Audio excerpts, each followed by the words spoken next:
প্রথমে একটি লাল পেপার নিলাম, A4 পেপার। A4 পেপারকে আমি 2 ফোল্ডে ভাঁজ করে নিলাম। ভাঁজ করার পর ঝিরিঝিরি করে এইভাবে আমি কাগজটিকে কেটে নিলাম। কাটার পর এই দেখুন কতটা মানে ঝিরিঝিরি করে আমি কেটেছি। যতটা ঝিরিঝিরি কাটা হবে ততটাই আপনার ফুলটা ভালো হবে। এবার এটিকে আমরা খুলে নেব মাঝ বরাবর। যে ভাঁজটি পড়েছে এবার উল্টো দিকে ভাঁজ করে আমরা আঠা লাগাবো, মাথার দিকে আঠা লাগাবো। আমি গ্লুগান আঠা ব্যবহার করেছি, আপনারা যে কোনো আঠা ব্যবহার করতে পারবেন। গ্লুগান আঠাতে একটু তাড়াতাড়ি লেগে যায়, তাই গ্লুগান একটু দূর থেকে একটু দূর থেকে আমি আঠাটা লাগিয়ে এই পাশের অপোজিট সাইডের পেপারটিকে আমি এইভাবে জোড়া লাগিয়ে দিলাম।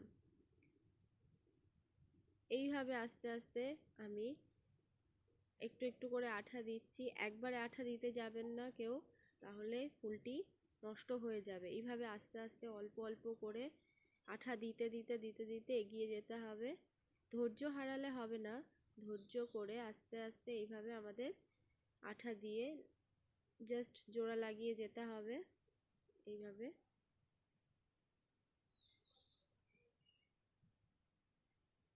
খুব প্রবলেম হয়, কিন্তু আস্তে আস্তে ধীরে ধীরে করলে জিনিসটা সুন্দর আসবে। আমি একটা করে রেখেছি সাইডে, দেখতে পাচ্ছেন কতটা সুন্দর পাপড়িগুলো ছড়িয়ে গেছে। এই যে পুরোটা আঠা দিয়ে আমার এঁটে গেল। এঁটে যাওয়ার পর একটা ডান্টি বানিয়েছি গ্রিন কালারের।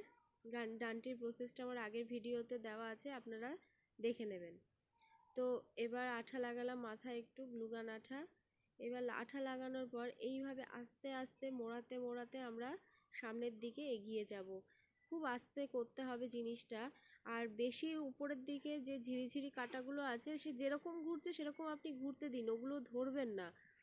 যেরকমভাবে আপনি জাস্ট আঠা লাগাবেন আর ঘুরিয়ে যাবেন, আঠা লাগাবেন আর এরকম ঘুরিয়ে যাবেন, আঠা লাগাবেন আর ঘুরিয়ে যাবেন। এইভাবে লাস্টে এরকমভাবে এঁটে যাওয়ার পর আমরা এইভাবে ঘুরলি দেব।